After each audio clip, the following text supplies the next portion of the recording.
برادران اہل سنت، السلام علیکم ورحمۃ اللہ تعالی وبرکاتہ۔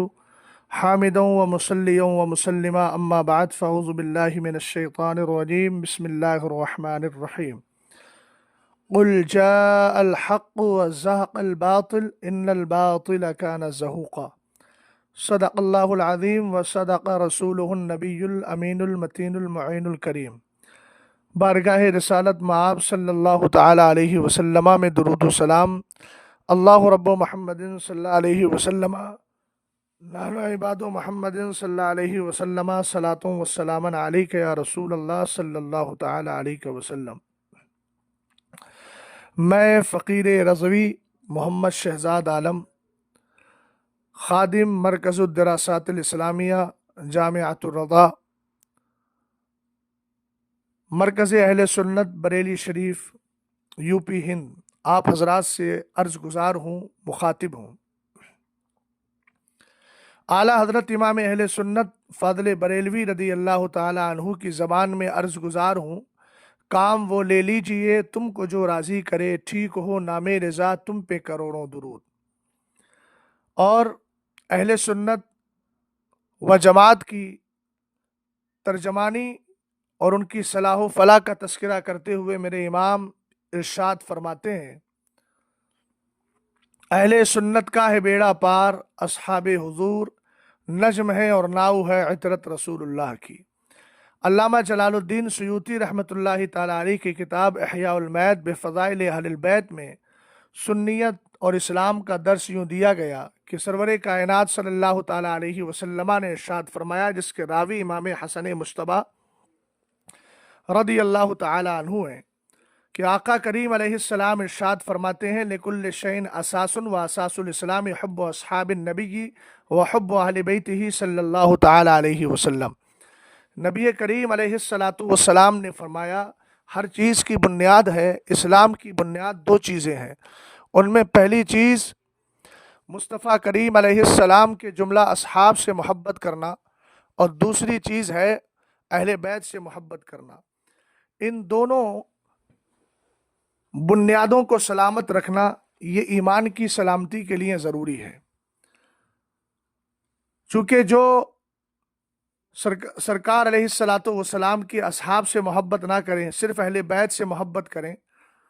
تو ان کو رافضی کہا جاتا ہے، اور جو صرف اصحاب رسول سے صلی اللہ علیہ وسلم سے محبت کریں اور اہل بیت سے معاذ اللہ نفرت رکھیں تو ان کو ناصبی کہا جاتا ہے، اور جو دونوں مبارک جماعتوں کو چھوڑ دیتے ہیں ان کو خارجی کہا جاتا ہے، اور جو دونوں سے محبت کرتے ہیں ان کو اہل سنت و جماعت اور سنی کہا جاتا ہے۔ دو چند سال سے ہند و پاک کے اندر نام نہاد مولائی، نیم رافضی اور رافضیوں کے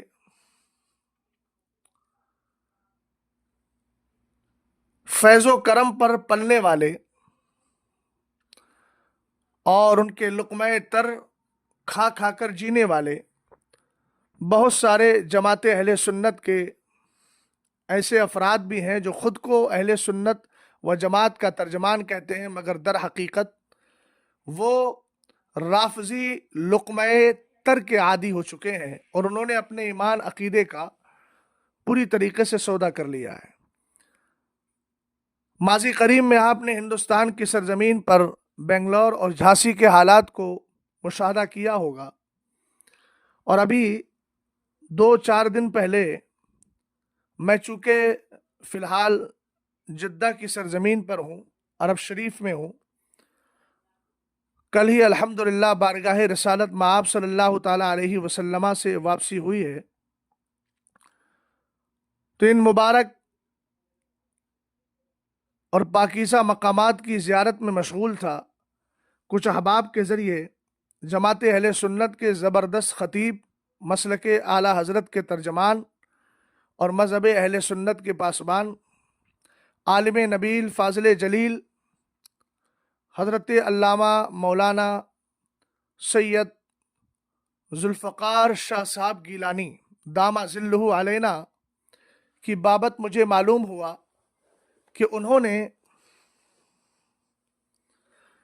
ایک نام نہاد مولائی اور رافضی فکر کے ترجمان مولوی صداقت علی فریدی، جو خود کو محب اہل بیت کہتا ہے اور اہل بیت کی ترجمانی کرنے کا دعویٰ کرتا ہے، اس کے ساتھ شاہ صاحب کی ڈیبیٹ ہونا تھی، شاہ صاحب کا مناظرہ ہونا تھا، جس میں عنوان افضلیت شیخین رکھا گیا تھا۔ شاہ صاحب چونکہ ویسے بھی مولا کائنات رضی اللہ تعالی عنہ کی اولاد سے ہیں، اور جو اصل سادات ہیں، جو حسبی نسبی سادات ہیں، اور جو جماعت اہل سنت کے سچے ترجمان ہیں، ان کی تعظیم و تکریم ہمارے لیے لازم ہے۔ ہمارے شاہ صاحب نے اس مقام و مکان کا رخ کیا جس کو لاہور کہا جاتا ہے، جو داتا صاحب کی نگری ہے۔ غالباً وہیں گفتگو ہونا تھی۔ شاہ صاحب مسلسل 6 دن تک لاہور شریف میں رہے اور مد مقابل کو للکارتے رہے، اور پرسنلی طور پر یا اس کے جو چاہنے والے ہیں، اس سے جو محبت کرنے والے ہیں، اور جو اہل سنت و جماعت کے اندر گھس کر رافضی فکر کو عام کرنے کی کوششیں کر رہے ہیں، جن میں کچھ کے نام جانتا ہوں۔ ایک مولوی یاسین ہے جو خود کو قادری بھی کہتا ہے، جس کے ساتھ شاہ صاحب کا بھی کچھ دنوں پہلے مناظرہ اور مباحثہ ہوا تھا۔ یوں ہی خود کو بہت بڑا مصنف سمجھنے والا اور حضرت امیر معاویہ رضی اللہ تعالی عنہ کی شان میں جو حدیث مروی ہیں، ان میں نقص اور عیب نکالنے والا مولوی ظہور فیضی، اور اسی طرح منہاج یونیورسٹی کا ایک پروفیسر جس کا نام خواجہ اللہ رکھا ہے، یہ حضرات بھی صداقت علی فریدی کو مناتے رہے کہ شاہ صاحب کے سامنے بیٹھ جاؤ، مگر آپ جانتے ہیں کہ جس کے ساتھ حق کی تائید ہوتی ہے، پوری یہ ذریت جو خود کو مولائی کہتی ہے، ہماری زبان میں نام نہاد مولائی، اور در حقیقت رافضیوں کے فضلہ خوار اور ان کے لقمہ تر پر پلنے والے، یہ حضرات ایک صداقت علی فریدی کی بات نہیں، اگر یہ پوری ذریت پوری جماعت بھی مل کر اگر بیٹھ جائے تو الحمدللہ جماعت اہل سنت کا ایک فرد ان کے لیے کافی و وافی ہے۔ اور شاہ صاحب نے لاہور کی سرزمین پر جا کر مسلسل تگ و دو کرنے کے بعد اس بات کو ثابت کر دیا کہ یہ رضا کے نیزے کی مار ہے، کہ عدو کے سینے میں غار ہے۔ الحمدللہ رب العالمین، شاہ صاحب وہاں 6 دن تک مسلسل لاہور میں رہے، اور ان حضرات کے توسط سے بھی اس کو سامنے آنے کی دعوت دیتے رہے، مگر اس کے بعد بھی یہ شخص شاہ صاحب کے مقابل بیٹھنے کے لیے تیار نہیں ہوا۔ جماعت اہل سنت کے عوام اور افراد سے میں یہ عرض کرنا چاہوں گا کہ جو بھی باطل پرست ہیں اور جن کے نظریات عقائد اہل سنت کے خلاف ہیں، ایک تو وہ بزدل ہوتے ہیں، دوسری بات ان کے اندر اتنی ہمت نہیں ہوتی کہ وہ اہل حق کا مقابلہ کر سکے۔